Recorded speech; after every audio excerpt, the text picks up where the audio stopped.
Jadi pada waktu Tuhan menginstruksikan kita untuk mengabarkan Injil, itu dengan bobot muatan, kalian harus pintar sampai tingkat pengajar.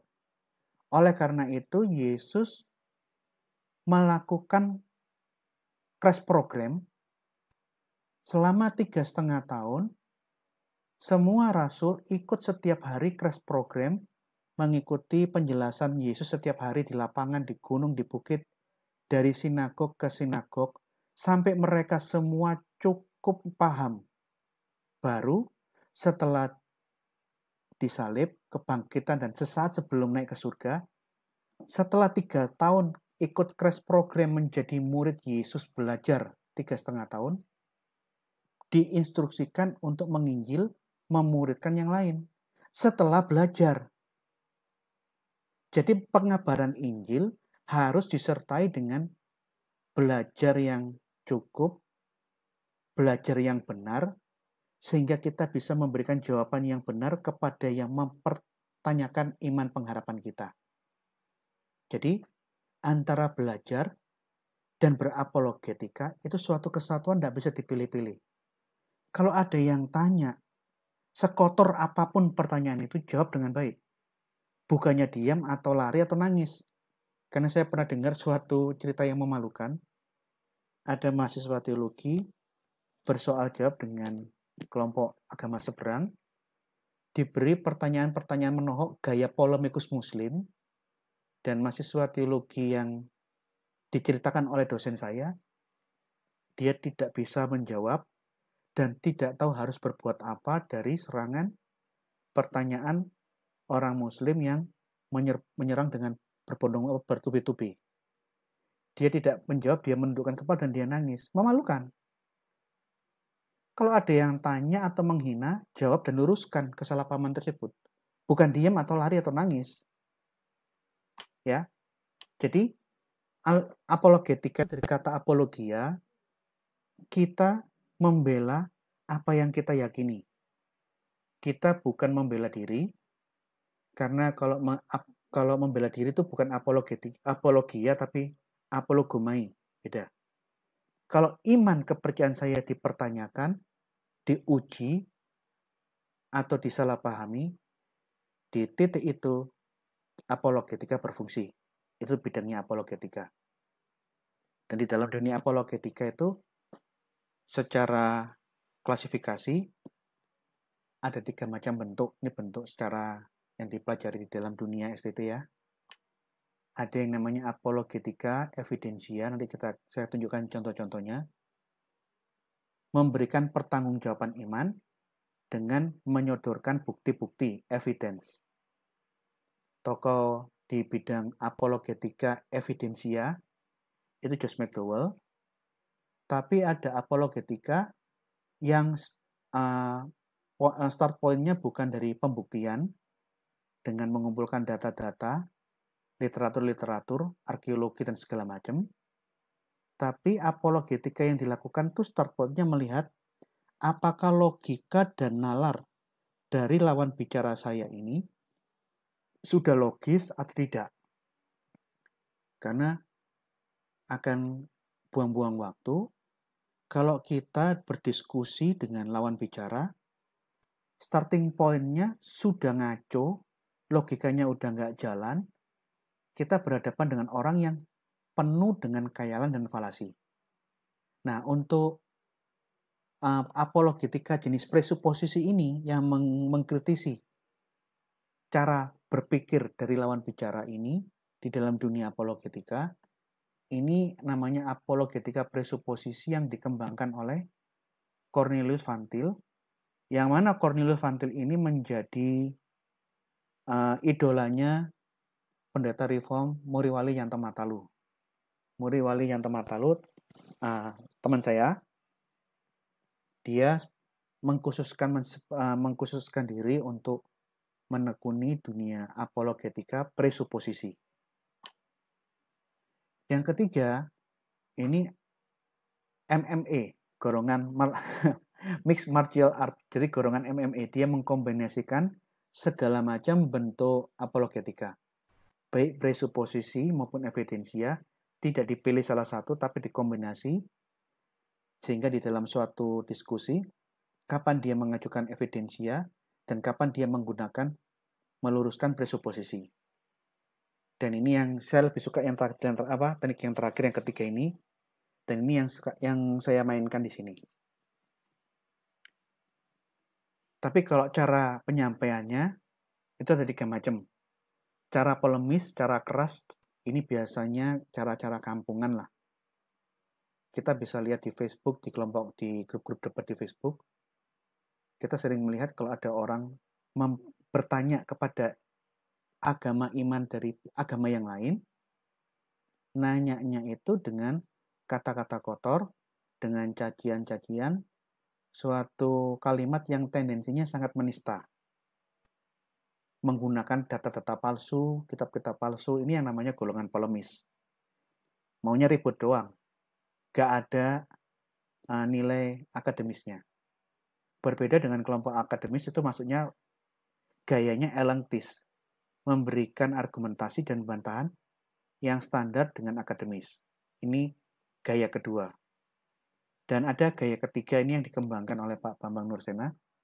Dia tidak masuk ke polemis atau elentis. Dia menggunakan teknik dialog, mencari kesejajaran, andai kata ada paralel yang bisa ditemukan, supaya terjadi saling kesepahaman antara saya dengan orang-orang yang beragama lain. Dia tidak mau masuk ke polemis, dan kadang makan dialektika, tapi dikemas dalam bentuk dialog, lebih santun, lebih enak. Ini Pak Bambang Nursena yang gayanya seperti ini. Kalau saya sih lebih cenderung ke elentis ya. Kalau yang pernah lihat postingan-postingan saya dan perdebatan-perdebatan saya di YouTube, saya gayanya elentis. Nah, apologetika, Anda suka atau tidak suka, mau apa nggak mau, apologetika adalah ilmu teologi yang cakupannya paling luas, yang jarang diperhatikan orang, tetapi dia mencakup semua ilmu teologi dan ilmu-ilmu yang lain yang terluas. Bahkan ini yang dibutuhkan untuk kekristenan zaman sekarang. Karena kalau masukan-masukan saya, yang masuk ke HP saya, banyak sekali ada orang-orang yang nggak bisa menjawab, bingung jawab, akhirnya meninggalkan iman. Ditanya ini nggak ngerti. Apologetika harus bisa menjawab bukan hanya dengan paksaan. Pokoknya imani. Itu sudah bukan lagi zamannya. Karena di dalam apologetika, kita nggak hanya mempelajari teologi Kristen dan menjelaskan bagaimana penyampaian iman yang kita yakini dalam tutur kata yang baik, dalam retorika yang bagus, kita juga menunjukkan data-data sejarah untuk menolak fitnah. Contoh, orang Muslim seringkali menghina tentang Natal itu adalah kristenisasi hari raya perayaan Dewa Matahari. Nah, kalau kita orang apologet, kita membuka data-data sejarah. Perayaan Dewa Matahari di Roma itu baru dilakukan tahun 363 di zamannya Kaisar Julian si Murtad, anaknya Kaisar Konstantin. Sebelum abad keempat, sebelum Kaisar Julian si Murtad, dia dibilang murtad karena ayahnya Konstantin dari pagan bertobat jadi Kristen, sedangkan Julian anaknya Kaisar Konstantin dari bapaknya Kristen kembali ke agama pagan, sehingga di dalam julukannya adalah Julian si Murtad. Sebelum Kaisar Julian si Murtad naik tahta di abad keempat dan mengeluarkan keputusan harus mengadakan perayaan penghormatan kelahiran Dewa Matahari di tahun 363, catatan bapak-bapak gereja kuno, muridnya para rasul, dari abad kedua, ketiga, keempat, semua sudah mencatat tentang gereja-gereja kuno merayakan Natal tanggal 25 Desember sebelum perayaan Dewa Matahari sudah ada. Nah, dengan kita menunjukkan data, contoh ya, salah satu data, Theophilus dari Antioquia, Uskup Antioquia, memimpin misa Natal tanggal 25 Desember tahun 125 Masehi. Kita tunjukkan datanya. Jadi perayaan Natal itu sudah terjadi 200-300 tahun sebelum Dewa Matahari lahir dan hari kelahirannya dirayakan di abad keempat. Jadi fitnahmu yang begitu masif di dunia maya, di dunia internet, di dunia maya itu hanya sekedar retorika bohong, propaganda yang hanya memfitnah kekristenan. Nih, kadang kita nggak hanya sejarah, arkeologi. Contoh beberapa minggu yang lalu, saya terlibat perdebatan dengan polemikus muslim gara-gara saya mempertanyakan kesejarahan Mekah. Mekah, menurut catatan muslim, sudah didatangi, bahkan diyakini dibangun oleh Ibrahim dan Ismail. Anda tahu, Ibrahim dan Ismail itu 2200 tahun sebelum Masehi. Ini yang diimani orang muslim. Saya mempertanyakan, catatan keterangan seperti itu kan hanya ada di dalam tulisan-tulisan Islam. Produk-produk hadis dan literatur-literatur Islam, tafsir-tafsir Quran di abad 9 ke atas. Apakah kalian bisa menunjukkan bukti sejarah dan bukti arkeologi di abad pertama atau abad sebelum Masehi bahwa kota Mekah itu sudah eksis?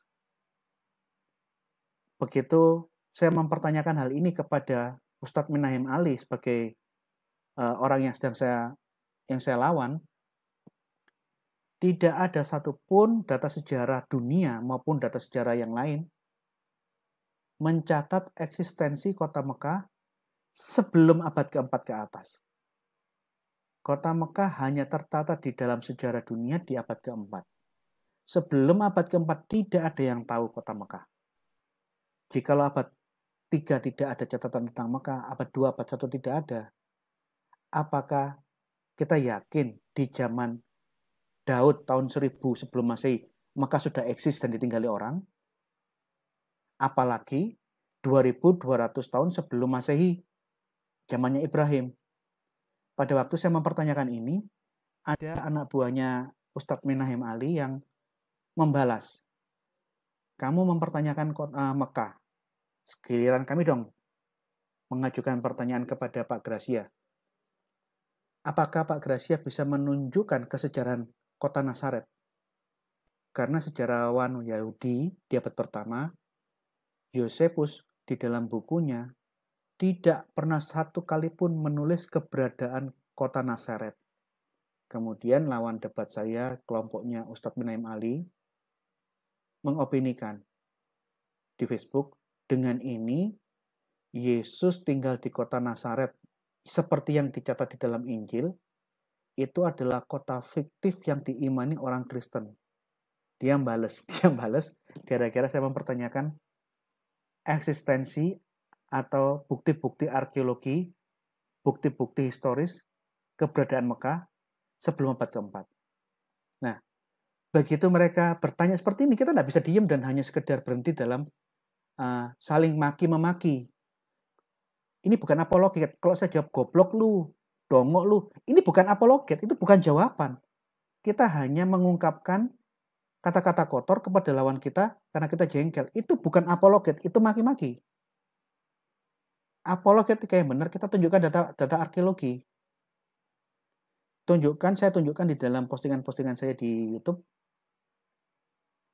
Peneliti-peneliti arkeologi menemukan di dalam penggalian di daerah Nazaret, makam-makam Yahudi di abad ke-7. Penggalian lebih dalam lagi ketemu lagi makam Yahudi abad ke-4. Bahkan ketemu makam-makam Yahudi yang lebih dalam lagi, makam Yahudi abad pertama. Dari situ mereka bisa tahu bahwa di abad pertama ditaksir oleh tim arkeologi yang meneliti karena ditemukannya makam di Nazaret dari abad pertama, diperkirakan ada 1000 orang di abad pertama yang tinggal di Nazaret. Karena selain makam, tim arkeologi menemukan banyak barang pecah belah, keramik Roma, Bizantium, gaya abad pertama. Artinya di sini sudah ada agrikultur, sudah ada perdagangan, sudah ada aktivitas kemanusiaan, memasak, dan sebagainya. Karena alat-alat menyimpan makanan dan memakan ditemukan semua. Ini saya tunjukkan bukti arkeologinya. Plus, beberapa hari yang lalu, atau minggu lalu, berkali-kali, saya tunjukkan data sejarah. Bapak-bapak gereja mencatat bahwa bidat tertua di dalam kekristenan adalah bidat sekte Nazaret. Bahasa Yunaninya aliran Nazarean, pengikut orang Nazaret. Nazarean. Sekte bidat Yahudi, sekte Nasrani, sekte Nazarean itu sudah memisahkan diri dari kelompok rasuli pasca Yesus terangkat kembali ke surga. Sekitar tahun 35. Dan di dalam catatan bapak-bapak gereja, sekte pengikut orang Nazaret ini sudah membentuk paguyuban di 3 kota besar di Yordania di tahun 70. Mereka punya kelompok yang cukup besar dan eksis di kota Borea di Yordania Utara, di kota Pella, dan Kokaba. Nah, ini bukan bukti arkeologis. Ini catatan historis bahwa sekte pengikut Yesus orang Nazaret, sekalipun ini adalah sekte bidat Yahudi Kristen, sudah menggunakan kata Nazaret sebelum pertengahan abad pertama, tahun 35 sudah muncul. Nah, kita baru bisa menjelaskan hal-hal semacam ini kalau Anda juga belajar arkeologi. Jadi apologetika ini nyerempetnya ke berbanyak disiplin ilmu. Ilmu kajian bahasa-bahasa asli, ilmu teologi kajian kitab suci, bagaimana menafsirkan Alkitab dengan benar. Kita harus belajar Islamologi, sejarah Islam seperti apa, ada banyak aliran Islam, seperti apa alirannya Islam yang ada. Indonesia ini mayoritas apa, supaya kita tahu bagaimana cara bertutur kata, berbicara kepada kelompok Islam yang sedang kita temui. Kita belajar perbandingan agama, kesamaan kita di mana, perbedaan kita di mana. Kita harus belajar tentang sistematika doktrin-doktrin primer. Jadi, apologetika tidak bisa berdiri hanya sekedar apologetika, tidak bisa. Seorang apologetika harus banyak belajar. Karena dia menjadi semacam tukang masak. Berbagai bahan sayuran, daging, dan bumbu dirambung jadi satu. Tidak bisa berdiri di atas ilmu tunggal. Nah, apologetika saya mengikuti dan mengamati. Saya sudah baca buku-buku apologetika itu sejak SMP. Sekalipun saya waktu SMP membaca buku itu bukan dalam bentuk studi, hanya dikasih ayah saya. Saya waktu SMP sudah dikasih bapak saya, almarhum, membaca buku diskusi dan perdebatannya almarhum hamba Tuhan namanya Hamran Amri. Dia mantan ulama muslim dari golongan Muhammadiyah yang bertobat menjadi Kristen. Setelah Hamran Amri dari Kalimantan Selatan, dari kelompok Muhammadiyah, bahkan orang yang sangat terkenal waktu itu karena dia selain pejuang, dia tokoh Islam garis keras yang menginginkan negara Islam Indonesia. Di saat dia menjadi Kristen, dia belajar, dia mantan wartawan, dia berdiskusi, berdebat dengan berbagai orang Muslim. Nah, buku-buku itu saya sudah baca hanya sebagai asik ya, mengikuti perdebatan surat menyurat antara orang Kristen Hamran Amri yang baru bertobat dengan orang-orang Muslim lawan bicaranya mantan teman-temannya dahulu. Tapi yang saya amati waktu SMP, diskusi atau perdebatan dunia apologetika yang ditekuni dijalani oleh Hamran Amri pada tahun 80-an itu hanya membahas hal-hal yang bersifat doktrinal. Seperti Yesus kok disembah jadi Tuhan? Apa mungkin manusia menjadi Tuhan? Kapan Yesus dilahirkan? Terus, apa mungkin penebusan ini penebusan itu bukan ajaran yang benar itu adalah aturan-aturan pagan tentang tumbal yang dikristenkan. Jadi ajaran Kristen tentang penebusan dosa itu, apalagi yang dikorbankan adalah manusia, itu adalah ajaran yang sesat. Sebenarnya seputar itulah. Hanya mempertanyakan hal-hal yang bersifat doktrinal. Atau mungkin siapakah yang dikorbankan oleh Ibrahim, Ismail atau Ishak. Jadi isu-isunya ya masih bersifat seperti ini. Tapi di saat zaman sekarang, saya sebagai salah satu hamba Tuhan yang menekuni dunia apologetika di zaman now tidak hanya berkutat di masalah tentang isu-isu doktrinal kekristenan saja yang diserang, dibully, atau dipertanyakan, tapi mereka sekarang lebih berkembang. Mereka mulai masuk ke kajian kritik teks, yang mana bagi orang Kristen pada umumnya ini pun belum tentu dipelajari. Kritik teks itu adalah ilmu yang meneliti naskah teks. Orang Muslim sudah meneliti ini dari buku-bukunya orang Kristen. Ayat di sini kok berbeda dengan ayat yang di sini. Padahal topiknya sama, konteksnya sama. Ayo, bagaimana ini? Kenapa di dalam satu kitab hanya beda halaman? Di ayat ini kok ngomongnya seperti ini? Di ayat yang di halaman yang lain, konteks yang sama, perikop yang sama, kok bunyinya berbeda? Inilah bukti bahwa Alkitab itu palsu dan tidak dapat dipercaya. Kan modelnya seperti ini. Nah, yang jadi masalah belum tentu orang-orang Kristen zaman sekarang mempersiapkan diri terhadap serangan-serangan yang lebih masif terhadap iman Kristen. Yang mana kaum polemikus Muslim sudah memasuki wilayah ini.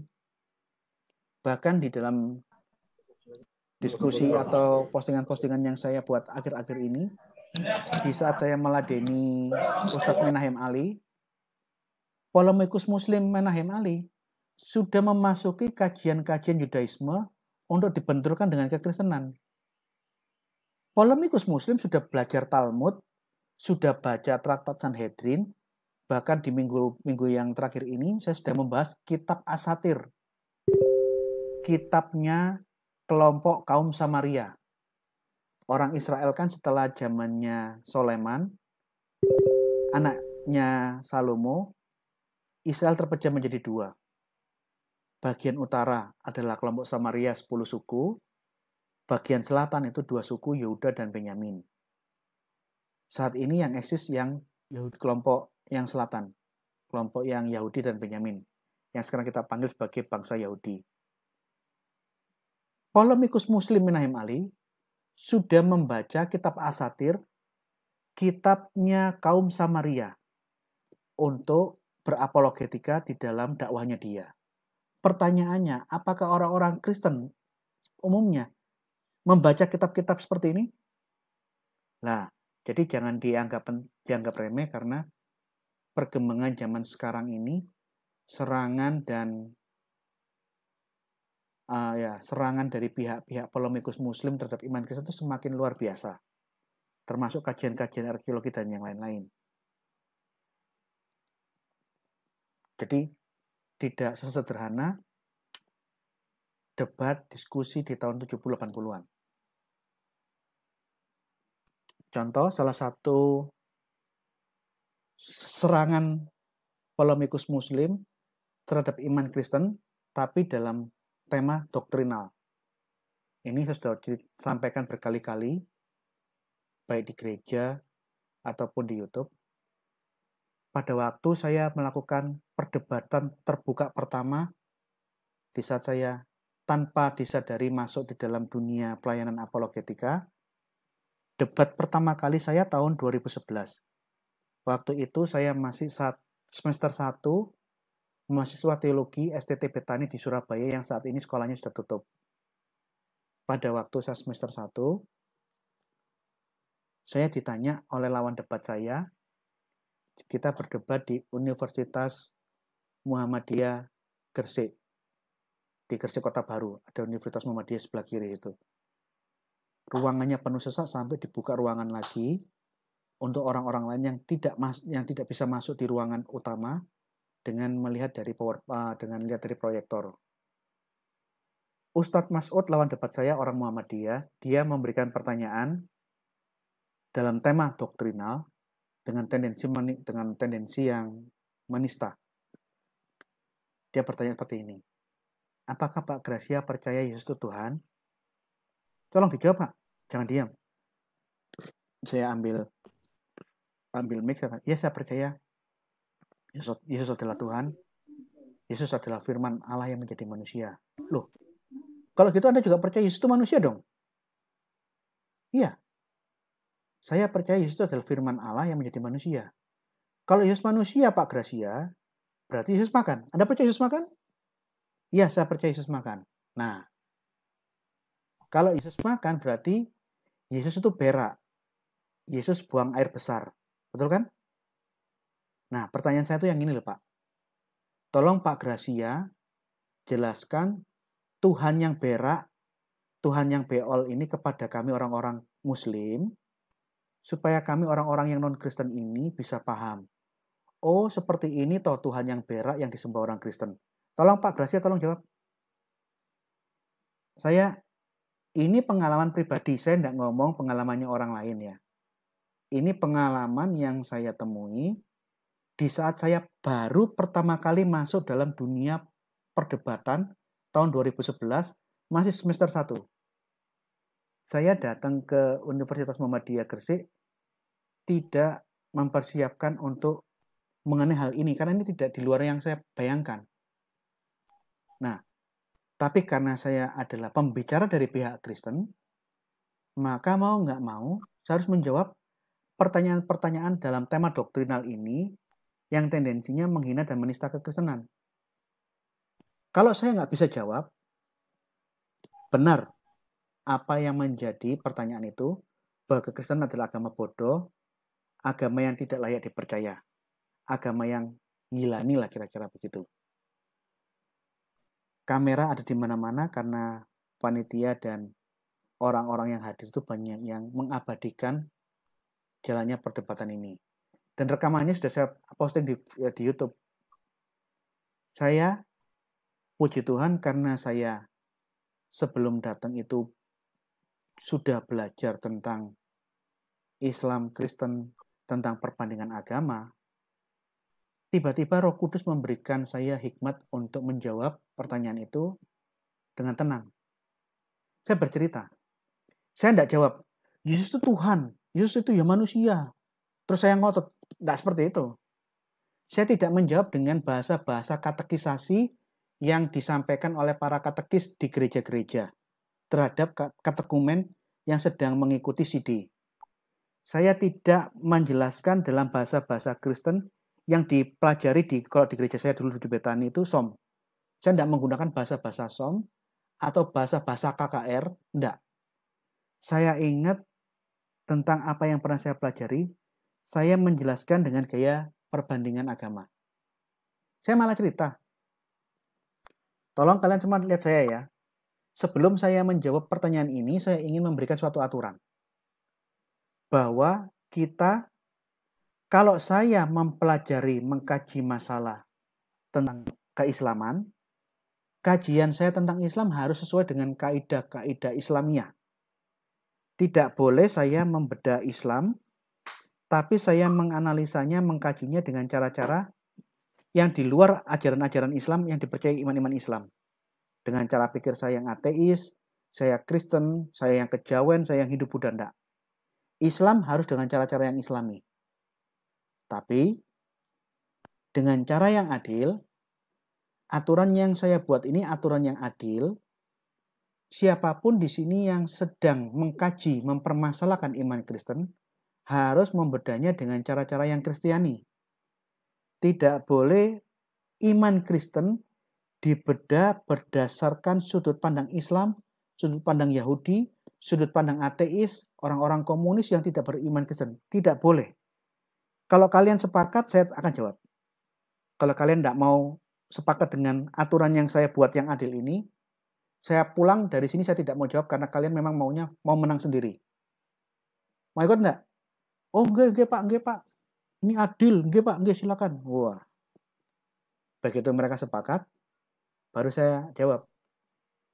Misalnya saya ini seorang ustadz, saya pura-pura megang buku. Di sore hari, saya sudah dijadwal untuk mengajar ngaji. Murid-murid saya sudah nunggu di musola. Tapi saya cekcok dengan istri tua saya.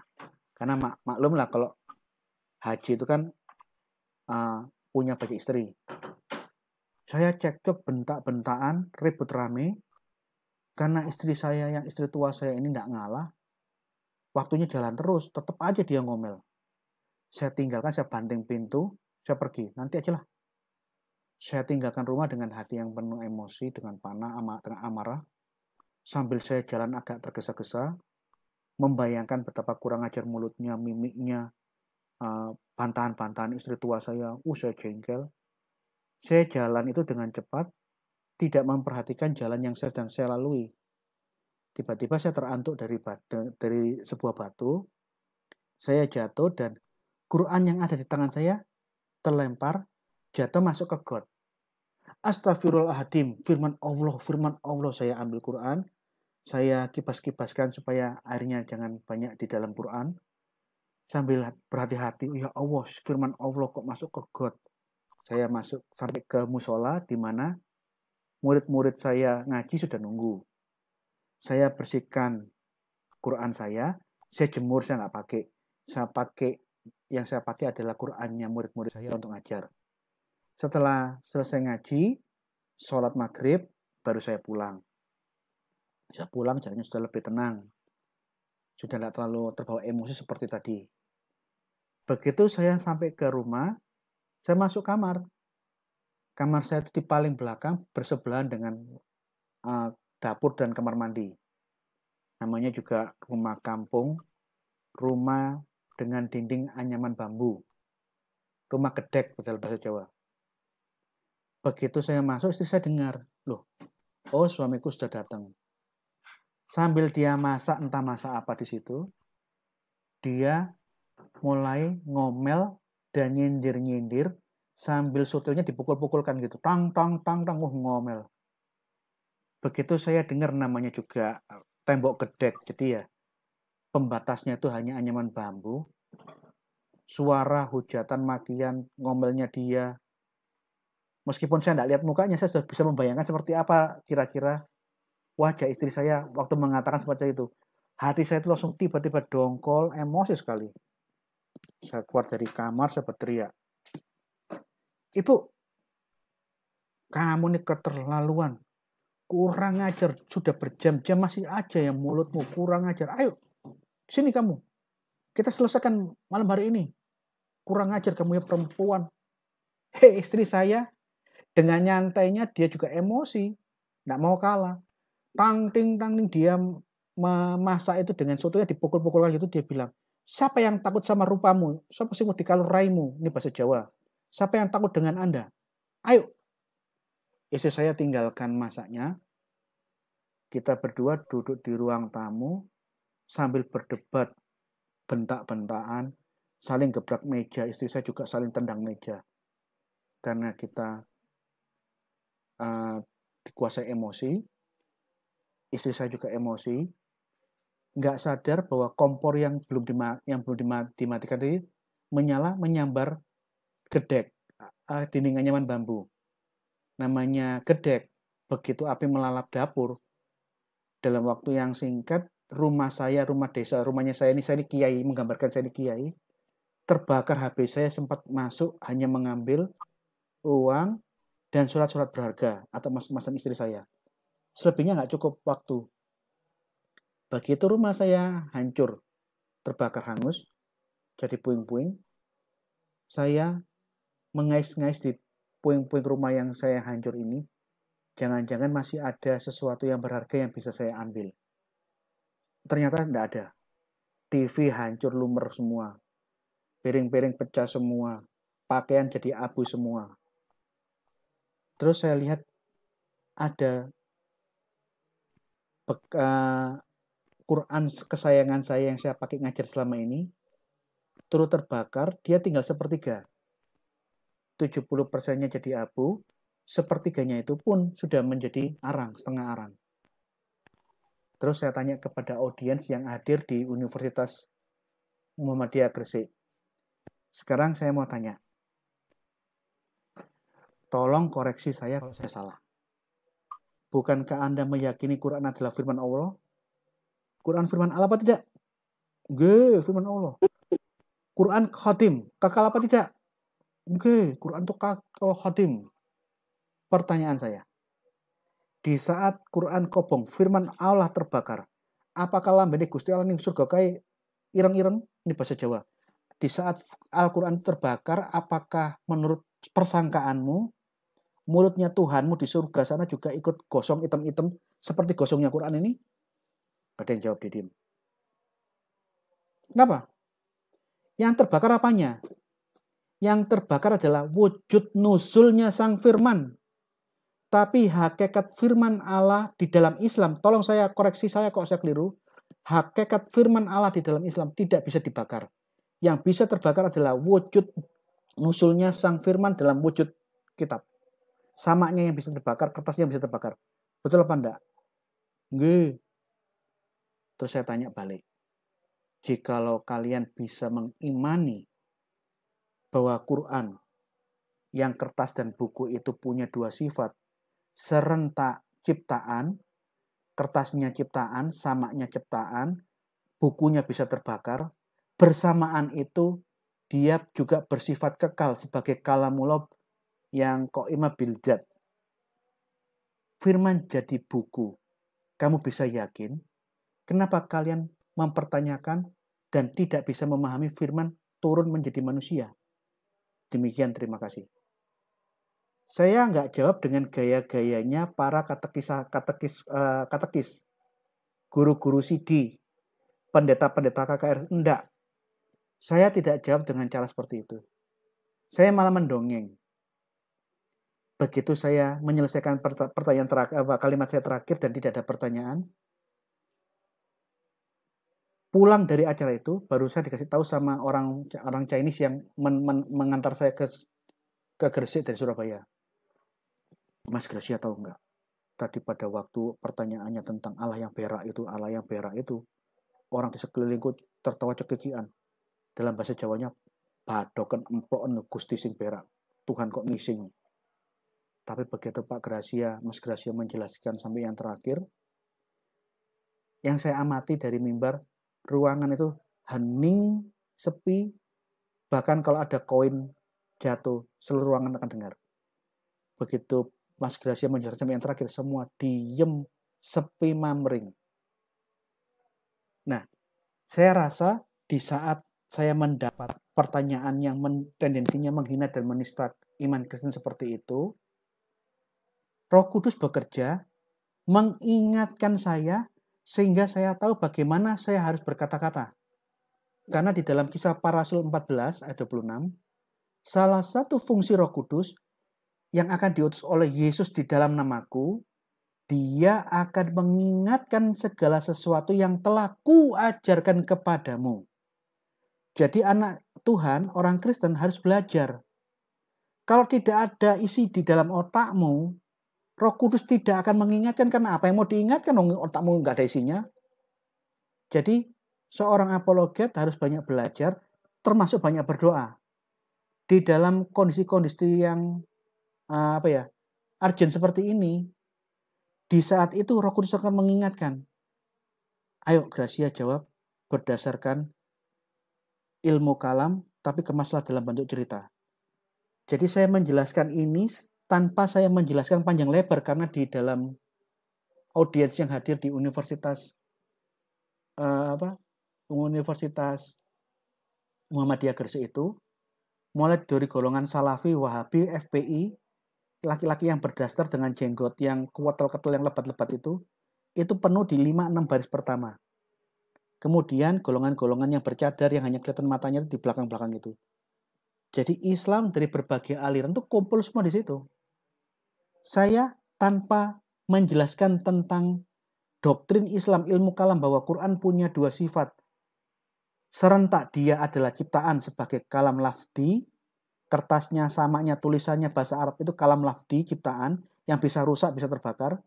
Serentak dengan itu katanya Imam Asy'ari ataupun Imam Al-Ghazali, Quran juga bersifat sebagai kalam nafs, firman Allah yang kekal, yang satu qaima bil zat, yang satu dengan zat Allah. Tanpa saya memberikan panjang lebar tentang ceramah kajian tentang teologi Islam, saya kemas dalam bentuk cerita. Dari cerita yang saya sampaikan, puji Tuhan, bisa membuat orang memahami bahwa ternyata doktrin Kristen bahwa Allah menurunkan firman-Nya menjadi manusia, ini mirip dengan doktrin Islam. Allah menurunkan firman-Nya menjadi buku. Seperti Kristen, firman menjadi manusia memiliki dua sifat, serentak ilahi, serentak kekal, serentak insani, serentak anaknya Maria. Demikian juga di dalam iman Islam, Quran itu punya dua sifat. Sebagai kalam Allah yang satu dengan Allah itu, dia dikatakan Ghair al-Makhluk, firman Allah yang tidak diciptakan oleh siapapun. Tetapi tidak disangkali, wujud nuzulnya, dia adalah kalam lafdi, dia adalah ciptaan yang bisa rusak. Nah, ini pengalaman pribadi yang saya hadapi di dalam, ini masih semester 1 saya. Saya masih semester 1 sekolah tinggi teologi ya, sudah kena pertanyaan semacam ini. Kemudian kita lihat tentang presuposisi. Contoh apologetika yang melihat nalar dan logika lawan. Dia di dalam presuposisi begini, Tuhan kok bisa dilihat? Apakah Tuhan itu, Allah itu manusia sehingga kamu menyembah manusia? Yesus kan manusia, bahkan ditambah dengan kalimat-kalimat penghinaan yang lain-lain. Kalau ada yang mempertanyakan kenapa orang Kristen menyembah manusia, kita jangan jawab berdasarkan ayat-ayat dan keyakinan kita. Kita harus bereskan presuposisi mereka dulu. Karena ada starting point dalam logika dan nalar mereka yang berbeda, yang merupakan falasi. Kita harus tegaskan, iman Kristen mengatakan dan mengajarkan bahwa Allah dalam keilahiannya tidak bisa dilihat oleh siapapun. Ayatnya tegas, tak seorang pun pernah melihat Allah, tidak ada satu orang pun.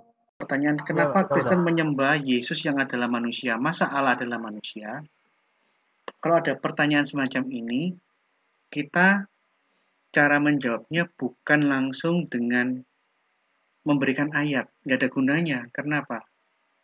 Karena yang menyerang, yang mengolok-olok, yang bertanya atau memaki-maki iman Kristen ini dalam posisi tidak percaya tentang Alkitab.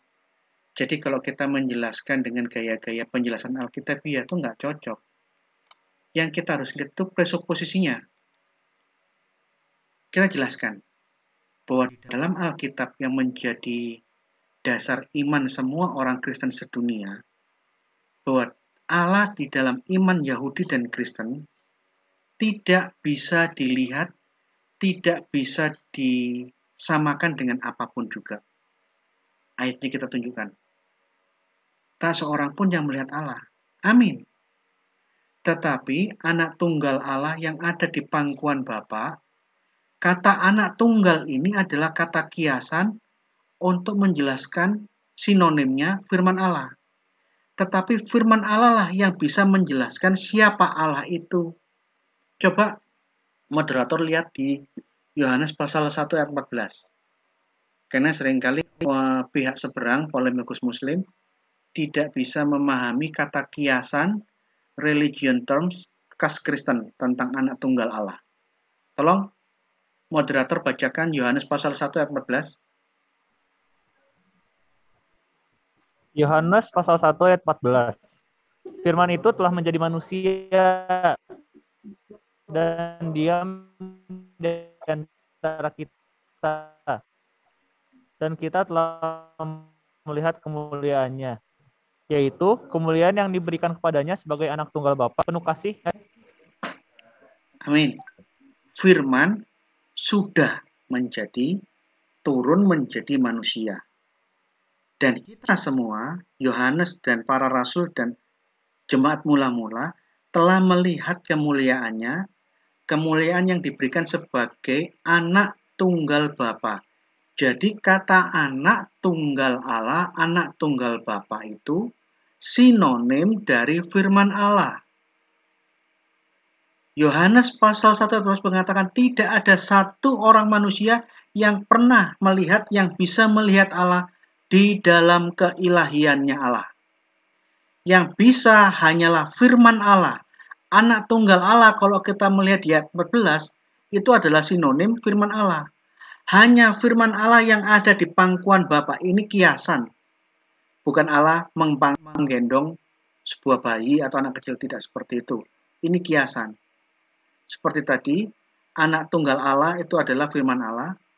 Jadi anak Allah yang ada di pangkuan Allah, ini maksudnya firman Allah yang ada di hadirat Allah yang bisa menjelaskan apa dan bagaimana Allah itu.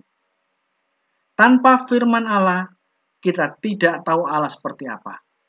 Karena manusia sampai kapanpun tidak akan bisa melihat Allah dalam wujud keilahiannya. Pertegas lagi, buktikan lagi bahwa iman Kristen tidak pernah mempercayai bahwa Allah bisa dilihat. Hormat dan kemuliaan selama-lamanya bagi Raja segala zaman, Allah yang kekal, yang tak nampak, yang esa, yang monoteis. Amin. Tidak ada satu manusia, nabi siapapun yang bisa melihat Allah dalam keilahian. Nah, kalau begitu, yang selama ini terjadi apa Pak Gracia? Yang bisa dilihat manusia adalah jelmaan Allah. Cara Allah menyatakan dirinya dalam berbagai wujud jelmaan. Hanya jelmaan-jelmaan Allah, entah teofani dalam berbagai bentuk, atau inkarnasi, itulah yang bisa dilihat oleh manusia. Allah yang tidak bisa disamakan dengan sesuatu pun, Allah yang tidak bisa dilihat oleh mata, Dia Maha Kuasa, Dia memiliki kemampuan untuk berinteraksi di saat Dia ingin berkomunikasi dengan ciptaannya. Dan jikalau Dia yang Maha Kuasa ingin berkomunikasi dan berinteraksi dengan ciptaannya, Dia selalu menyatakan diri dalam berbagai wujud jelmaan, dalam bahasa teologisnya, teofani, atau di dalam akhir zaman adalah dalam wujud inkarnasi. Kenapa Allah bisa berkomunikasi dan berinteraksi di dunia manusia dalam wujud-wujud yang dapat diterima oleh panca indera? Karena Dia Maha Kuasa, maka otomatis Dia bisa dan sanggup, bisa menjelma, bisa berinteraksi dengan kita. Aneh sekali kalau ada Allah yang katanya Maha Kuasa, Dia tidak bisa berinteraksi dengan kita, tidak bisa berkomunikasi dengan manusia, Dia tidak sanggup, tidak mampu menjelma. Itu Allah model apa? Itu bukan Allah. Yang tidak bisa menjelma, yang tidak bisa berinteraksi dengan kita ciptaan, yang tidak bisa berkomunikasi dengan kita, itu bukan Allah. Ini presuposisi yang benar dulu. Tapi kalau lawan bicara kita, begitu kita luruskan logika yang benar, presuposisinya ini dia menolak, dia tetap kukuh mengatakan tidak. Di dalam iman kami, Allah itu memang tidak bisa. Allah itu tidak mampu. Allah yang kami iman itu tidak sanggup menjelma. Jangan berlama-lama dalam berdiskusi, tinggalkan. Berikan kata closing statement begini. Oke lah, kalau memang imanmu sudah seperti itu, maka kita tidak perlu melanjutkan diskusi. Karena imanku Allah Maha Kuasa, Dia bisa menjelma dan berkomunikasi dengan semua ciptaannya. Dengan cara yang bisa dipahami oleh panca indera. Tapi kalau di dalam keyakinan Anda sudah memberikan suatu statement, keyakinan bahwa Tuhan di dalam pikiran dan imanmu, Tuhan yang tidak bisa, Tuhan yang tidak sanggup, Tuhan yang tidak mampu menjelma, ya sudah, marilah kita saling menghormati. Kalau Anda ketemu saya dan orang-orang yang seagama dengan saya, orang-orang Kristen, ingat ya, Tuhannya orang Kristen Maha Kuasa. Dia sangat-sangat bisa, sangat-sangat sanggup dalam menjelma dan menyatakan diri kepada ciptaannya. Dan sudah terjadi berkali-kali. Tapi kami pun juga menghormati keyakinan Anda seperti itu. Jadi kalau saya ketemu dengan orang-orang yang sekeyakinan dengan Anda, kami sudah tahu bahwa di dalam keyakinanmu, Tuhanmu itu Tuhan yang tidak maha kuasa, dia tidak memiliki kemampuan, dia tidak sanggup dan tidak bisa menjelma. Ya sudahlah, kita saling menghormatilah. Ini closing statement-nya. Ini kita harus menghadapi dengan presupposisi. Bukti bahwa Tuhan di dalam Alkitab biasa banget, sudah sering dan berkali-kali menyatakan diri berinteraksi dengan manusia di dalam berbagai wujud jelmaan yang dapat dipahami oleh panca indera manusia. Berkali-kali, dan itu sesuatu yang sangat-sangat umum, sangat biasa, sangat-sangat wajar. Bukan sesuatu yang wow, enggak seperti itu. Zaman Musa, ini kisah yang sangat terkenal dari masih sekolah minggu kita dengar. Tuhan pernah menampakkan diri kepada Musa dalam wujud semak duri yang terbakar. Tuhan menampakkan diri kepada Musa dalam wujud yang bisa dilihat semak duri yang terbakar. Ayatnya kita bacakan. Keluaran 3:4. Ketika dilihat Tuhan bahwa Musa menyimpang untuk memeriksa kenapa ada semak berduri terbakar tapi tidak hangus oleh api, tapi apinya tetap menyala tanpa menghanguskan semak duri ini. Di saat Musa tergelitik untuk memeriksanya, perhatikan ayat firman Tuhan. Perhatikan ayat kitab Taurat ini. Berserulah Allah dari tengah-tengah semak duri itu, Musa, Musa. Dan ia menjawab, ya Allah. Semak duri bisa ngomong memanggil Musa, Musa, Musa. Musa menjawab semak duri yang bercakap-cakap dengan dia dengan sebutan apa? Ya semak. Wahai semak, ada apa semak? Tidak. Kitab Taurat mencatat Musa menjawabnya dengan ya Allah. Lalu Tuhan berfirman, janganlah datang dekat-dekat. Tanggalkanlah kasutmu, karena sebab tempat di mana engkau berdiri adalah tanah yang kudus. Lagi Allah berfirman, akulah Allah ayahmu, Allah Abraham, Allah Ishak dan Allah Yakub.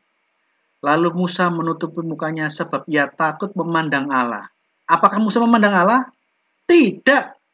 Dia lihat semak yang terbakar yang bisa ngomong bercakap-cakap dengan dia. Ini apa maksudnya? Allah pernah menampakkan diri dalam wujud jelmaan semak yang terbakar. Wujud jelmaan Allah itu cara Allah menyatakan diri dan berinteraksi dengan manusia. Apakah wujud jelmaan adalah menggambarkan hakikat keilahian Allah yang sesungguhnya? Ya tentu tidak. Tuhan kita bukan semak. Tuhan kita bukan semak yang terbakar. Tapi semak duri yang dilihat Musa, itulah jelmaan cara Tuhan berkomunikasi dengan Musa di zaman itu. Ingat ya, jelmaan-jelmaan Allah, teofani Allah, tidak menggambarkan wujud Allah yang aslinya seperti apa. Karena ayat firman Tuhan tadi sudah jelas dibacakan, bahwa Allah dalam wujud aslinya tidak ada yang bisa melihat. Yang bisa dilihat hanya jelmaan-jelmaan Allah. Kalau Allah tidak menampakkan diri dalam berbagai jelmaan dan berdiskusi bercakap-cakap dengan para nabi, tidak ada satu nabi pun yang bisa tahu mendengar maksud kehendak Allah. Niat yang lain. Di zaman nabi-nabi yang lain, Allah menampakkan diri bukan dalam wujud semak yang terbakar, tapi hanya dalam bentuk suara tanpa rupa. Tapi nabi yang mendengar suara yang menyapanya, roh nabi langsung sadar suara apa yang dia dengar, suara siapa yang dia dengar. Ini adalah suara yang maha kuasa menyapaku. Perhatikan. Di dalam Yeremia pasal pertama, firman Tuhan datang kepadaku. Demikian bunyinya. Sebelum aku membentuk engkau dalam rahim ibumu, ada suara audible yang didengar oleh Yeremia. Narasinya seperti ini. Aku telah mengenal engkau. Dan sebelum engkau keluar dari kandungan, aku telah mengutus engkau. Aku telah menetapkan engkau menjadi nabi bagi bangsa-bangsa. Ada suara yang audible di telinganya Yeremia, yang narasinya seperti ini, tanpa rupa. Hanya audible didengar. Tapi karena suara ini adalah jelmaan Allah menyatakan diri kepada Yeremia, suara ini bukan bahasa Ibrani pada umumnya, seperti yang dia dengar dari tetangga-tetangganya kalau dia bercakap-cakap di zaman itu dengan bahasa Ibrani. Tidak. Suara dalam bahasa Ibrani yang audible diterima di telinganya Yeremia, itu adalah firman Allah yang audible di telinganya. Nabi Yeremia responnya berbeda. Maka Yeremia menjawab, Tuhan Allah, sesungguhnya aku tidak pandai berbicara sebab aku ini masih muda. Hanya ada suara tanpa wujud. Tapi jawabnya Yeremia apa? Tuhan Allah. Dari ayat ini kita bisa lihat bahwa antara Allah dan firman Allah tidak bisa dibedakan. Tidak bisa dipisahkan. Dia dapat dibedakan yang mana Allah, yang mana firman Allah. Tapi firman Allah dan Allah tidak bisa dipisahkan. Yuk kita lihat saja. Jadi kalau kita melihat pertanyaan yang bertendensi menertawakan dan mengolok-olok iman Kristen. Orang Kristen kok menyembah Tuhan yang menyembah manusia yang dipertuhan. Nggak bisa. Allah nggak bisa dilihat, tidak menyerupai manusia, dia tidak butuh makan, dia tidak bisa mati, dia tidak perlu tidur. Yang kita percaya adalah Tuhan yang kita sembah maha kuasa, dan dia bisa sanggup berinteraksi dengan kita dengan cara yang dapat dipahami panca indera. Ini iman kita. Sebelum Islam mengajarkan firman turun nusul menjadi buku, kami lebih dulu mengajarkan firman turun menjadi manusia. Kami tidak percaya firman turun jadi buku. Itu iman kalian, bukan iman kita. Kami tidak meniru-niru Islam, karena kami sudah menuliskan doktrin ini 600 sebelum Islam muncul di dunia, bahwa seluruh orang Kristen percaya firman turun menjadi manusia, bukan menjadi buku. Kalau kita belajar teologi Islam lebih dalam, malah ajaran ilmu kalam yang dikembangkan oleh kelompok ilmu Ahlussunnah wal Jamaah, Imam Asy'ari dan kawan-kawan, ini yang dikritik oleh ahli filsafat muslim namanya Ibnu Rushd. Ibnu Rushd itu ahli filsafat Islam dari Andalusia, dari Spanyol. Dia mengkritik keras ajaran ilmu kalam bahwa Quran punya dua sifat serentak. Serentak ciptaan, serentak kekal. Serentak firman Allah yang kekal, serentak dia firman Allah yang tercatat dalam buku. Dia mengatakan, ajaran-ajaran ilmu kalam ini mirip dengan ajaran Kristen, hanya dijabarkan dalam versi Islam. Ini tertulis di dalam bukunya Ibnu Rushd, Tahafut al-Tahafut, dan di dalam bukunya Kitab Fasal al-Makal, yang pernah saya bahas di dalam postingan saya di YouTube. Jadi, kalau ada yang ngotot Allah yang kami imani, Allah yang saya pahami, Allah yang tidak bisa, Allah yang tidak sanggup, Allah yang tidak mampu menjelma, sudah nggak usah banyak omong, silakan itu urusan kalian, kami tidak memperdulikan dan tidak mencampuri urusan kalian. Hanya kita saling memahami, kalau kamu lihat kami, ingat ya, Tuhan kami bisa menjelma, sanggup, dan mampu menjelma. Itu hal yang sangat-sangat biasa. Tapi kalau Tuhanmu nggak mampu, ya sudah, terserah. Sampai ketemu lagi ya, gitu loh. Nggak usah banyak-banyak. Nggak usah memperpanjang suatu diskusi di saat posisi presuposisi lawan bertolak belakang, membentuk oposisi biner dengan presuposisi kita. Kita ngomong sampai berbusa-busa, Tuhan mampu, Tuhan maha kuasa, Tuhan bisa menjelma, Tuhan bisa menyatakan diri dalam berbagai wujud yang dapat dipahami para nabi. Lawan kalian, standpoint-nya bahwa Tuhan yang dia imani bertentangan dengan keyakinan kita. Jangan capek-capek, terus-terusan nanti malah diskusinya nggak sehat, paling saling memaki. Ini tambahan yang lain. Setelah jawaban seperti itu, ini presupposisi. Kita tunjukkan bahwa seringkali orang Muslim yang mengatakan Allah tidak mampu itu, dia tidak sedang jujur. Karena kalau kita lihat di dalam ayat Al-Quran sendiri surat Maryam, Al-Quran mencatat bahwa Roh Kudus di dalam Quran itu Roh Kudus atau Roh Allah, Roh Kami itu adalah malaikat Jibril. Tidak sama dengan pengertian kita orang Kristen, Roh Kudus, Roh Allah, Roh Tuhan itu adalah hayat Allah yang kekal. Di dalam Islam Roh Kudus bukan Allah. Roh Kudus itu ciptaan, itu nama lainnya malaikat Gabriel.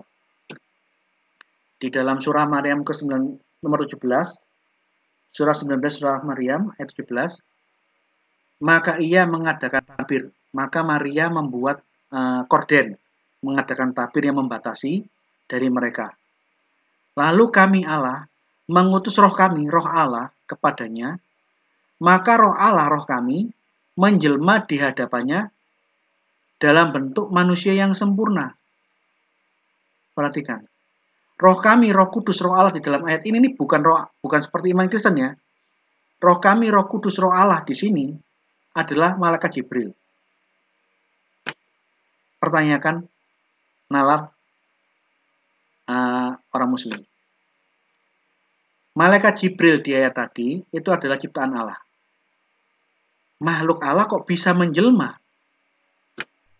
Aneh sekali, jikalau di dalam ayat Qur'anmu makhluk Allah bisa menjelma, sedangkan Allah yang menciptakan malaikat Jibril tadi tidak bisa menjelma. Ini sesuatu hal yang kontradiksi, menggelikan. Kemudian Anda bisa menambah lagi tentang catatan Quran untuk tentang Tuhan menampakkan diri kepada Musa dalam wujud jelmaan-jelmaan di dalam Quran. Anda harus sertakan tafsir-tafsir Al-Quran. Di dalam Quran mencatat Tuhan juga menyatakan diri kepada Musa dalam bentuk pohon yang terbakar. Nah, Anda tunjukkan tafsir-tafsirnya Alkitab di dalam tafsir Al-Quran. Di dalam tafsir Al-Quran, pohon yang terbakar itu pohon apa? Ada berbagai tafsir. Tafsir jalan lain berbeda dengan tafsir Ibnu Katsir, berbeda dengan tafsir At-Tabari yang lain-lain. Ada yang mengatakan pohon yang terbakar itu pohon anggur. Ada yang mengatakan pohon yang terbakar jelmaan Allah itu adalah pohon ausak, pohon macam-macam. Tapi itu pohon yang terbakar dan bisa bercakap-cakap dengan Musa. Ini Ibnu Katsir. Maka ketika Musa datang ke tempat api itu, surah ke-20, surah Taha nomor 11, maksudnya mendekati tempat api yang menyala, dipanggil Musa, hai Musa. Diserunya dari arah pinggir lembah yang di sebelah kanannya, pada tempat yang diberkati, dari sebatang pohon kayu. Ya Musa, sesungguhnya aku adalah Allah. Pohon yang terbakar dari sebatang kayu bisa ngomong dan mengatakan akulah Allah. Anda jangan menuduh, tunjukkan tafsir Ibnu Katsir tentang surah At-Taha nomor 11. Bagaimana dengan ayat ini? Bukankah surah At-Taha nomor 11 sama dengan Keluaran pasal 3 di dalam kitab Taurat? Bahwa Tuhan di dalam kitab Taurat sama dengan surat At-Taha menampakkan diri dan bercakap-cakap dengan Musa dalam wujud, kalau Taurat semak yang terbakar, dalam surat At-Taha dalam wujud pohon yang terbakar. Nah, ini untuk menunjukkan tolong jangan bertakia, jangan berbohong. Jangan ada dusta di antara kita, kira-kira begitu. Ya, ini akan sambung ke seri yang kedua, tapi sekarang sudah seri yang kedua ya Pak ya. Saya lanjutkan ya. Ya, lanjut aja Pak. Udah sesi 2 soalnya. Di dalam perkembangan apologetika, sudah saya jelaskan, di zaman sekarang ini kita tidak bisa nyantai, atau menyepelekan. Mungkin pertanyaan dan serangan yang menista agama Kristen tidak mengena Anda. Tapi bukan berarti teman-teman atau komunitas-komunitas Kristen lainnya di sekeliling Anda tidak kena masalah ini. Jangan hanya gara-gara saya tidak pernah berinteraksi dengan orang-orang Muslim, saya tidak pernah dibully, dimaki-maki, dihina agama saya, ya bodo amat saya mempelajari masalah kayak gini-gini. Saya tidak mau belajar, tidak bisa begitu. Anda mungkin tidak diserang, tapi orang-orang lain yang sekolah di sekolah negeri, SD negeri, SMP negeri, yang berinteraksi dengan kawan-kawan yang tidak seagama. Ini sesuatu hal yang umum di zaman sekarang. Kawan-kawan dari agama lain membuli, mengolok-olok, dan merendahkan agama Kristen dan memberikan pertanyaan-pertanyaan yang sulit. Oleh karena itu saya katakan di awal tadi, di zaman sekarang, penginjilan dan mempertanggungjawabkan iman berapologetika itu bukan pilihan. Ini adalah modal yang harus dimiliki semua orang Kristen. Karena zaman kita sudah perputarannya, dinamikanya udah luar biasa, tidak sama seperti zaman dulu. Coba saya kasih pertanyaan tadi. Apologetika di zaman sekarang sudah masuk ke ranah kritik teks, mempermasalahkan ayat-ayat Alkitab. Saya kasih satu contoh ya. Orang Muslim sering mempertanyakan hal ini di dunia apologetika. Kalau ada orang-orang Kristen yang tidak masuk ke dunia ini, mungkin Anda belum pernah tahu, ada pertanyaan semacam ini yang sudah dipelajari orang Muslim dan dipertanyakan kepada kita. Kira-kira usia Ahazia yang sebenarnya menjadi raja itu berapa toh? Tolong Pak Gracia jawab. Karena kalau menurut catatan 2 Raja-Raja 8 ayat 6, 2 Raja-Raja 8 ayat 26, Ahazia naik menjadi raja umur 22 tahun. Tapi di ayat yang sama, yang merujuk orang yang sama, dalam konteks yang sama, hanya beda halaman, catatan 2 Tawarik 22 ayat 2. Untuk orang yang sama dan konteks yang sama, bukan naik tahta menjadi raja umur 22 tahun, tapi 42 tahun. Ini loh buktinya Pak Gracia, bahwa Alkitab itu palsu dan tidak dapat dipercayai. Kalau ini firman Allah, tidak mungkin ada pertentangan seperti ini Pak Gracia. Alkitab Anda itu palsu Pak Gracia. Nah, kalau Anda mendapat pertanyaan semacam ini seperti apa? Ini yang saya bilang, tantangan apologetika zaman sekarang ini sudah masuk ke kritik teks. Yang bisa jadi orang-orang Kristen pada umumnya tidak seteliti ini. Saya tidak mau berinteraksi dengan kalian. Saya mungkin keliru ya, mungkin saya keliru. Tidak semua orang dari kalian bisa menjawab. Saya akan memberikan penjelasan aja lah supaya waktu materi yang banyak ini bisa saya sampaikan. Jawabannya seperti ini, saudara-saudara. Anda lihat bahasa aslinya. 2 Tawarik 22 ayat 2. Bahasa Ibrani-nya. Oh, kalau di dalam 2 Raja-Raja 8 ayat 26. Ben Esrim, Ustayim, Sana, Ahazia, Bamulko. Ada kata Ben Esrim, Ustayim. Berusialah 22 tahun sana. Ustayim sana. Berusialah 22 tahun. Ahazia Bamulko. Saat Ahazia menjadi raja. Sekarang pertanyaannya. Di saat 22 tahun, berusialah 22 tahun saat Ahazia menjadi raja. Ini usianya siapa coba? Ini bisa merujuk ke usia pribadinya Ahazia, tapi bisa merujuk usianya sesuatu yang lain di saat dia berusia 22, Ahazia naik jadi raja. Bahasa Ibrani kuno memiliki gaya bahasa yang cukup berbeda. Tidak dijelaskan siapakah subjek yang dimaksud yang berusia 22 tahun dalam anggapan penulisnya di zaman itu sudah tahu siapa yang dimaksud. Berusialah 22 tahun saat Ahazia menjadi raja. Usianya siapa? bisa ini, bisa itu. Subjek yang dimaksud tidak jelas. Coba kita lihat 2 Tawarik 2:22. Bahasanya sama. Subjek yang dimaksud tidak jelas.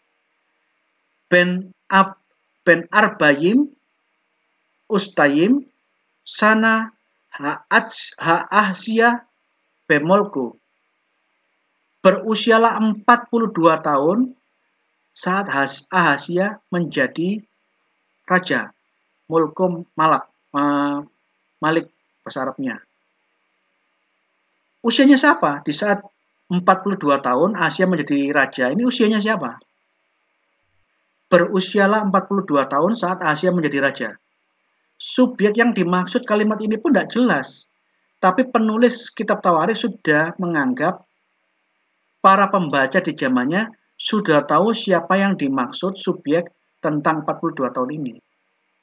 Nah, beda dengan kita yang zaman sekarang yang terpisah jarak ribuan tahun. Gaya bahasa, pola pikirnya kita tidak tahu, kita tidak sama, kita tidak tahu apa yang dimaksud. Ya kan? Untuk menjelaskan 22 tahun atau 42 tahun, inilah fungsi apologetika.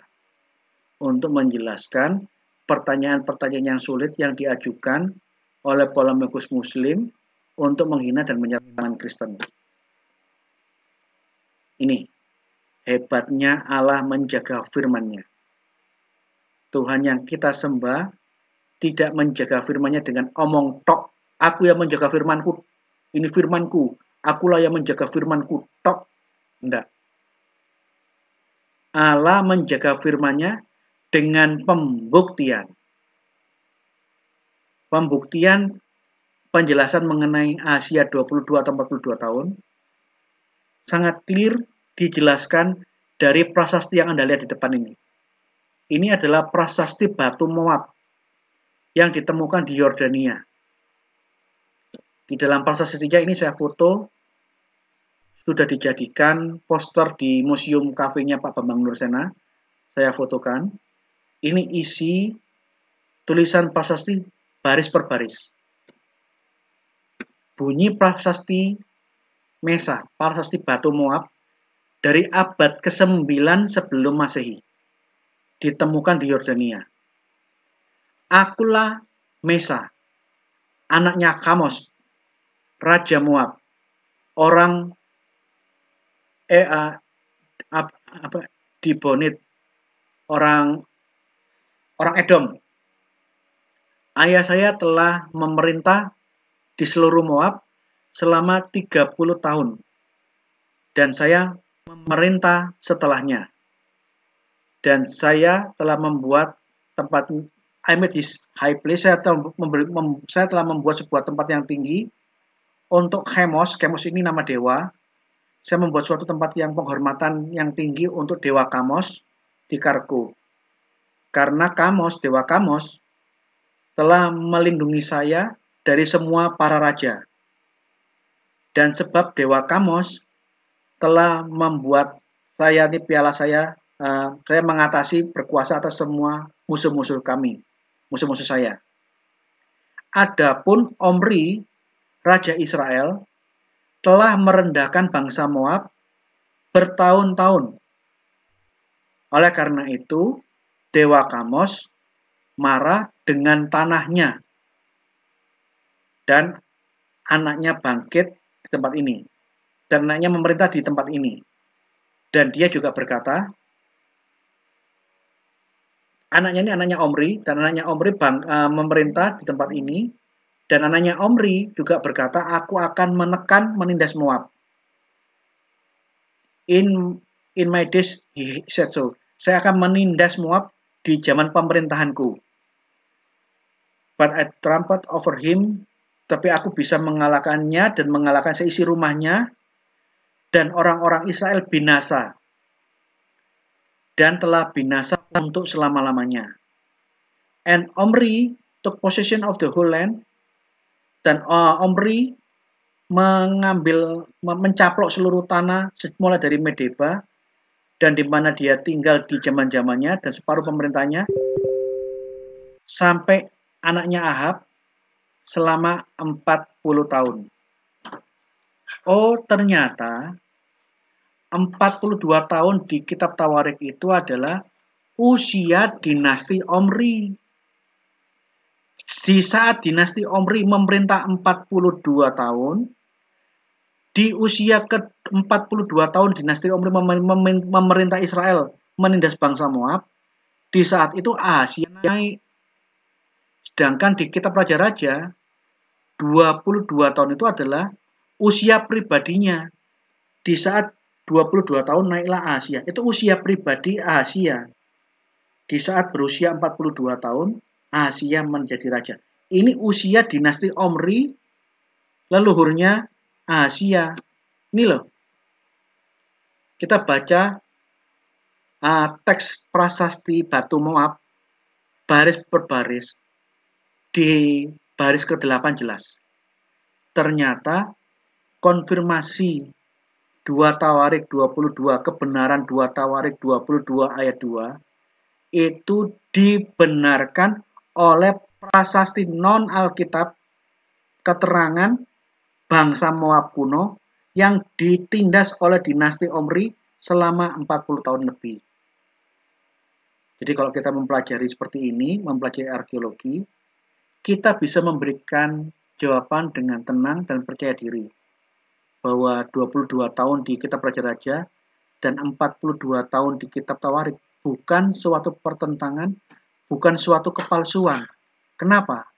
Karena semua manuskrip-manuskrip Alkitab sampai yang tertua di Dead Sea Scroll, Dead Sea Scroll itu manuskrip Alkitab Perjanjian Lama tertua dari 300 tahun sebelum Masehi, bunyinya semua sama. Bahwa di dalam Tawarik ya seperti itu bunyinya 42 tahun saat Ahasia naik, bunyi tulisan di manuskrip tertua Alkitab dari 300 tahun sebelum Yesus lahir di naskah Qumran, kitab Raja-Raja mencatat 22 tahun.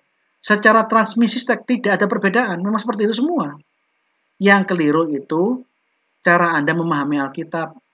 Karena memang gaya bahasa Alkitab itu tidak jelas subjek yang dimaksud. Jadi, yang keliru itu adalah persangkaanmu. Ini loh. Jadi, 42 tahun di 2 Tawarik itu di saat dinasti Omri berusia 42 tahun, Ahasia naik jadi raja. Di kitab Raja-Raja, di saat usia pribadi Ahasia 22 tahun, Ahasia jadi raja. Coba Anda konfirmasi, cek. Omri memerintah 12 tahun, Ahab 22 tahun, total sudah 34 tahun. Yoram 8 tahun, Ahasia naik 2 tahun. Klop, kalau kita cermati secara detail data-data di dalam Alkitab, klop antara yang ditulis di Tawarik cocok dengan urutan silsilah suksesi kepemimpinan Israel. Ini yang namanya Allah menjaga firman-Nya, bukan hanya omong tok. Kebenaran Alkitab tidak ada pemalsuan. Dikonfirmasi, diteguhkan oleh penemuan arkeologi. Yang kayak gini yang di Alkitab banyak sekali. Tapi sayang, orang Kristen kurang mempelajarinya. Sehingga dikata ada pertanyaan-pertanyaan yang gara-gara kalian kurang baca buku, tidak memahami, nggak bisa, pilihannya cuma dua.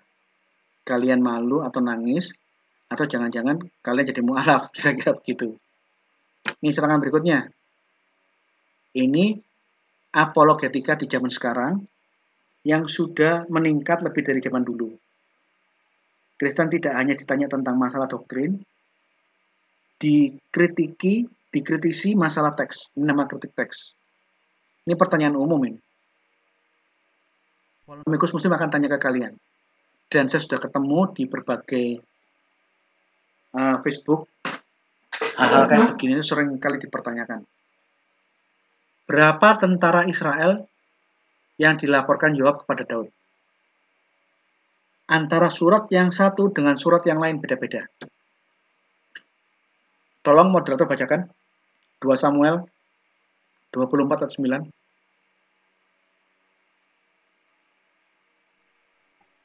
2 Samuel salah kan? 2 Samuel 24 Ayat berapa Pak tadi? 9. 9. 2 Samuel 24 ayat 9. Lalu Yoab memberitahukan pada raja hasil pendaftaran rakyat. Orang Israel ada 800.000 orang perangnya dan dapat memegang pedang.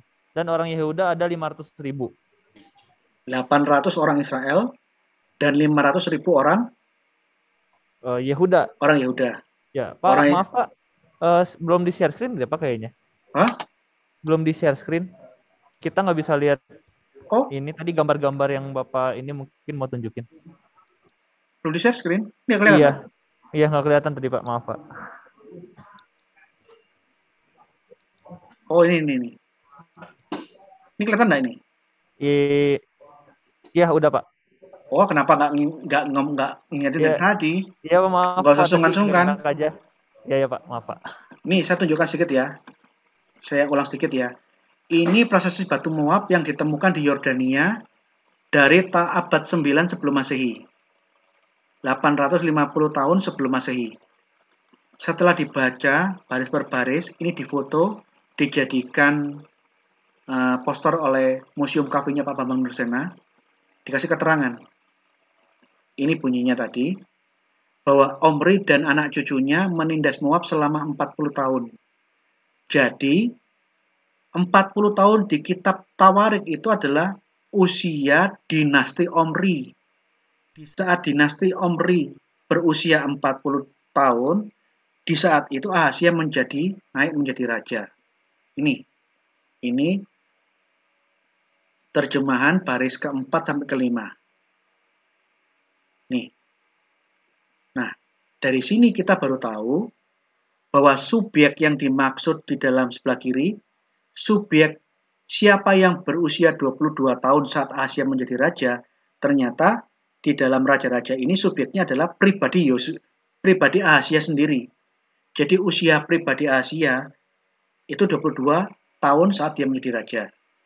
Tetapi siapa subjek yang dimaksud di sebelah kanan di kitab Tawarik? Di saat 42 tahun Ahazia naik jadi raja. Ini usianya siapa? Ternyata subjek yang dimaksud di 2 Tawarik tadi adalah usia dinasti Omri. Ini loh. Nih, kalau kita cross check dengan data-data di Alkitab, ketemu Omri 12 tahun, Ahab tercatat memerintah selama 22 tahun. Dua orang ini sudah 34 tahun. Yoram memerintah 8 tahun. Ahazia memerintah 2 tahun. Di saat Ahazia naik, sudah 42 tahun, raja-raja silsilahnya memerintah di Israel itu. Klop. Jadi ini yang saya bilang, polemikus muslim sudah masuk ke ranah kritik teks. Hanya saja dia tidak mempelajari secara tuntas, dia hanya mencari hal-hal untuk diolok-olok atau untuk menyerang kekristenan. Tapi kalau kita sebagai orang Kristen yang mengimani Alkitab, kita harus wajib menjelaskan pertanyaan tadi. Lucu kalau kita hanya diem atau nangis atau menghindar dari pertanyaan. Sudah waktunya kita menjelaskan dengan hormat dan lemah lembut. Ini pertanyaan yang tadi dibaca oleh moderator. Laporan jumlah tentara Israel 800 dilaporkan kepada Daud, tentara Yehuda 500. Sekarang saya minta satu orang perempuan dari audiens membacakan 1 Tawarik 21 ayat 5. Tadi sudah dibacakan, ada 800.000 tentara Israel, 500.000 tentara Yehuda. Coba satu orang perempuan membacakan. Teman-teman, mungkin ada yang bersedia membacakan Tawarik 21 ayat 5. Ditunjuk aja ya? Ya, silakan. Oh, ada ya, ada. Maaf, siapa? Ya. Tadi? Saya ya. Oke. 1 Tawarik 21 ayat 5. Lalu Yoab memberitahukan kepada Daud hasil pendaftaran rakyat. Di antara seluruh orang Israel ada 1.100.000 orang yang dapat memegang pedang. Dan orang Yehuda ada 470.000 orang yang dapat memegang pedang. Nah, ini gimana coba? Dalam satu Alkitab, hanya beda halaman, kitab 2 Samuel 24 tadi dibaca orang Israel yang disensus oleh Yoab yang bisa berperang, yang dilaporkan ke Daud 800.000 orang. Dan 500.000 orang Yehuda. Hanya beda halaman, catatan kitab Tawarik. Orang Israelnya bukan 800.000, tapi 1.100.000 dan orang Yehudanya 470.000. Ini sudah dua catatan yang berbeda. Ini buktinya bahwa kitab sucinya orang Kristen itu palsu, tidak patut dipercaya. Jadi kalian harus mu'alaf dan jangan jadi orang Kristen. Karena kitab suci coba lihat. Ini bukan perkataan saya. Silakan cek kalau nggak percaya. 2 Samuel 24 ya memang 800. Tapi catatan Tawarik untuk konteks yang sama, orang yang sama, momen yang sama, perikop yang sama, bukan 800, 1.100.000, selisih 300.000. Ini banyak banget selisihnya. Masa yang kayak gini firman Allah?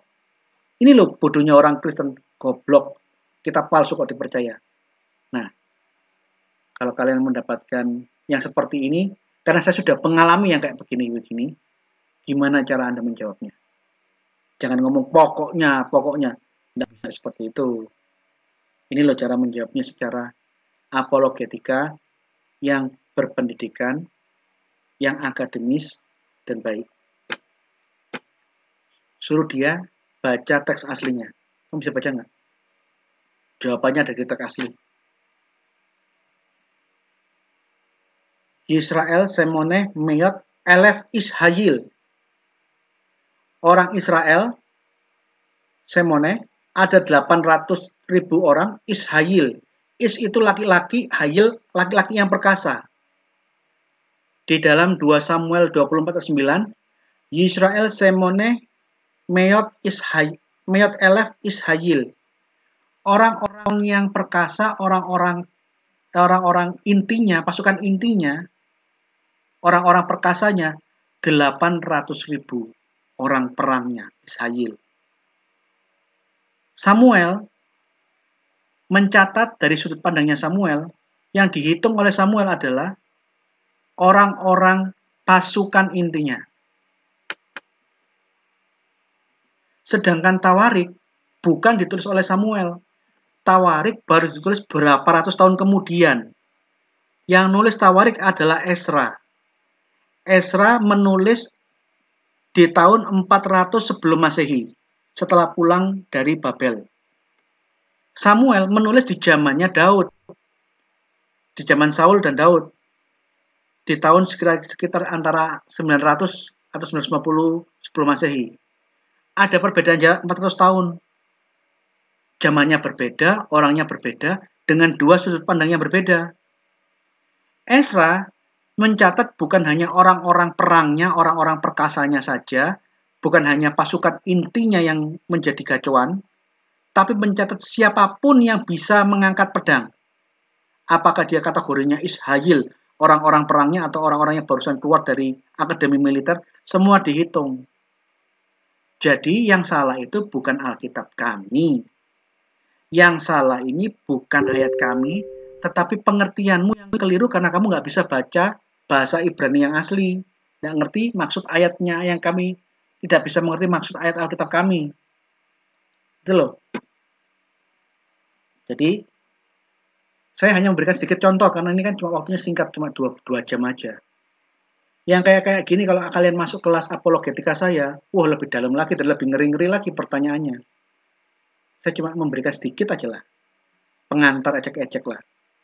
Untuk menggoncang kalian bahwa kita tidak bisa bermain-main di dalam iman kita. Kita harus bisa memiliki iman yang dapat dipertanggungjawabkan, karena cacian, makian, dan pelecehan terhadap iman kita begitu masif luar biasa. Kalau kita tidak bisa menjawab atau menjawab dengan bodoh-bodoh, bukan orang bertobat, malah akan memperbanyak mu'alaf. Jadi kalau kalian belum dipersiapkan, diperlengkapi, belajar tentang bagaimana menjelaskan iman kita dengan baik, jangan emosi maju untuk berdebat atau menjelaskan. Atau lebih baik Anda menunda waktu untuk mencari jawaban. Jujur lebih baik. Karena di dalam berapologetika ini pedang bermata dua. Kalau Anda bisa menjelaskan dengan logis dan menjelaskan dengan baik, dengan data-data yang lengkap, ini menjadi momen penjelasan meluruskan kesalahpahaman dan penginjilan. Tapi kalau Anda menjawabnya ngawur, bulat, dan tidak tepat sasaran, bukannya memuliakan nama Tuhan, Anda menjadi bahan cemooh dan olok-olok siapapun yang melihat postingan atau rekaman itu. Jadi ini hati-hati. Nih. Maaf Pak, Ya. Waktunya Berapa menit? sebenarnya udah habis. Oh gitu. Udah habis waktunya. Karena tadi dikasihnya kan sampai jam 6:30. Oh iya. Tadi ada beberapa pertanyaan sebenarnya Pak. Tapi nggak tahu, mungkin bisa dijawab sedikit ya Pak ya, sebentar Oh Pak. bisa. Tapi saya selesaikan satu poin ya. Mengenai perbedaan teks di dalam Alkitab yang sering dimanfaatkan oleh polemikus Muslim untuk menggoncang, menggoyahkan, dan mencari mu'alaf dari orang-orang Kristen, masalah perbedaan data di dalam Al-Quran pun juga ada. Yang mana mereka tutup-tutupi. Coba Anda tanya. Berapa jumlah hari? Berapa lama Allah menciptakan langit dan bumi? Di dalam Al-Quran itu datanya beda-beda. Anda kalau lihat surah Hud nomor 7 atau surat Yunus nomor 3, Allah menciptakan langit dan bumi dalam 6 hari. Tapi kalau Anda lihat surah ke-41, surah Fusilat, total jumlah Allah menciptakan langit dan bumi tidak 6 hari, tapi 8 hari. Ini lihat nih. Ayat 4, surah ke-41 ayat 9. Katakanlah sesungguhnya patutkah kamu kafir kepada yang menciptakan bumi dalam 2 masa, dan kamu adakan sekutu-sekutu baginya. Yang bersifat demikian itu adalah Rabb semesta alam. Lihat ayat 9. Bumi di dalam bahasa Arabnya kholaqo. Allah menciptakan dari tidak ada kholaqo dalam 2 masa, 2 hari. Catat 2 hari. Lihat ayat 10. Dan dia menciptakan di bumi itu gunung-gunung yang kokoh di atasnya. Dia memberkahinya dan dia menentukan padanya kadar makanan-makanan penghuninya. Dalam 4 masa. 4 masa penciptaan bumi membentuk gunung-gunung dan mengeluarkan makanan-makanan buat penghuninya. Itu menggunakan kata ja'ala, dari kata ja'a. Ja'a itu menciptakan sesuatu tapi bahannya sudah ada. Di ayat 9, kholaqo.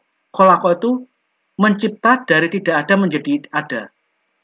Ayat 9, Allah mencipta bumi dari tidak ada menjadi ada 2 hari. Kemudian di ayat 10, Allah menja'a.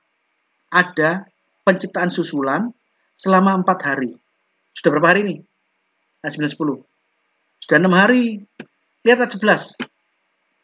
Ayat 11. Kemudian Allah menuju kepada penciptaan langit dan bumi. Ternyata setelah 6 hari ini, Allah belum menciptakan apapun di langit. Langit dan bumi itu masih merupakan asap. Lalu Allah berkata kepadanya dan kepada bumi, Halo? Datanglah kamu keduanya menurut perintahku dengan suka hati atau terpaksa. Keduanya menjawab, kami datang dengan suka hati. Ayat 12. Maka dia menjadikannya 7 langit dalam 2 masa. Dia mewahyukan pada tiap-tiap langit urusannya.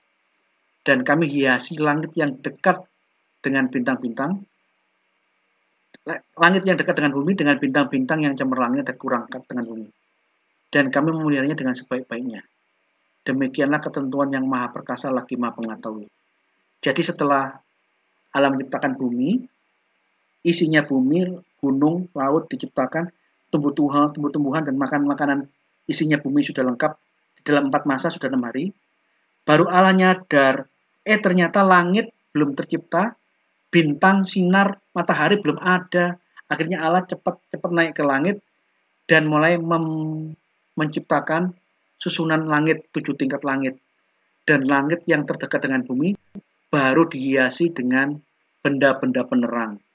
Nah, di hari ke-7 dan ke-8 karena jumlah harinya 2 hari, baru muncullah terang, baru di hari terakhir seluruh makhluk di dunia bernapas lega. Alhamdulillah, akhirnya setelah ribuan tahun kami bisa menikmati cahaya matahari seperti apa. Nah, ini pertanyaan. Bagaimana? Tidak hanya Alkitab yang bisa kamu permasalahkan mengenai perbedaan data. Tapi kami sudah bisa menjelaskan. Karena yang nulis kitab yang satu dengan kitab yang lain, 2 orang yang berbeda, 2 orang yang berbeda sudut pandang. Bukan pemalsuan, tapi kamunya yang tidak paham tentang maksud Alkitab. Bandingkan dengan data ini. Baik surah Hud nomor 7, surah Yunus nomor 3, langit bumi diciptakan 6 hari. Yang berfirman kan Allah menurut iman Islam. Termasuk surah Fusilat nomor 9-12. Ini pun yang ngomong Allah. Lah kok bisa orang yang sama, oknum yang sama, di surah yang lain, langit dan bumi 6 hari, oknum yang sama ngomong di surat yang lain, 242, totalnya 8. Yang kayak begini ya, coba diperenungkan. Jangan hanya menghina dan mencaci maki kekristenan. Bagaimana dengan teks-teks ayat kalian? Jadi, mungkin ini belum selesai, tapi ya mau gimana lagi? Sudah waktunya habis. Nah, ini saya hentikan. Ya, silakan kalau ada yang mau tanya jawab. Waktu terbatas. Silakan. Waktu yang singkat untuk bertanya, silakan bertanya.